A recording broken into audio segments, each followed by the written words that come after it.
রাজধানীর মিরপুরে জুবায়ের হাসান রাফিদ নামে এক কলেজ শিক্ষার্থীকে খুন করা হয়েছে। পুলিশ বলছে, শনিবার সন্ধ্যার দিকে এ হত্যাকাণ্ডের ঘটনা ঘটে। শনিবার রাতে ঢাকা কমার্স কলেজের পাশে রাফিদের সহপাঠী রাজিনের বাসা থেকে রক্তাক্ত মরদেহ উদ্ধার করে শাহ আলী থানা পুলিশ। শনিবার সন্ধ্যার পর মিরপুরে ঢাকা কমার্স কলেজের পার্শ্ববর্তী ভবনের তৃতীয় তলার একটি ফ্ল্যাটের প্রবেশমুখে রাফির রক্তাক্ত মরদেহ পড়ে থাকতে দেখে পুলিশে খবর দেয় স্থানীয়রা। তার মাথায়, হাত ও বুকে মারাত্মক জখমের চিহ্ন পাওয়া গেছে। জুবায়ের হাসান রাফি ঢাকা কমার্স কলেজের একাদশ শ্রেণীর প্রথম বর্ষের শিক্ষার্থী। স্বজনরা জানায়, দুপুরে কোচিংয়ের জন্য বের হয়ে আর বাসায় ফেরেনি রাফি। ক্যাপ্টেন ঝামেলা হয় নাই, মানে মারামারি করতে চাইছিল, পরে হ্যাঁ সুডাই দিছে, সুডানের পরে তো হ্যাঁ ফার্স্টে লাগছে। ওই ছেলে আরে সবসময় ফলো করতো, যেখানে যায় কই যায় না যায় ফলো করতো, বাসায় কই গেলে খেয়াল করতো। বাগিনা বাড়িটা আমার জানায় নেই, আমার সাথে থাকতো।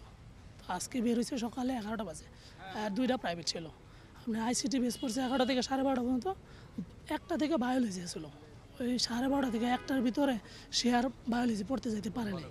এর ভিতর থেকে ওনারা এর সাথে বন্ধুরা হয়তো বা ডাকতেছে, বন্ধুরা ডাকলে বুঝতে নাই, আসছে এখানে আইসা কোপায়া। এখানে তো নিয়ে আসছে বন্ধুরা, পড়তো তো ওই গলিতে। আমি এখন যারা এই কাজ করছে তাদের সর্বোচ্চ শাস্তি দাবি করি, তাদের মৃত্যুদণ্ড দাবি করি, তাদের মৃত্যু আমি দাবি করতেছি।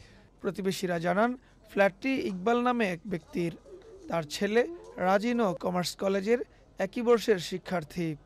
ঘটনার পর থেকে রাজিন ও তার বাবা দুজনেই পলাতক।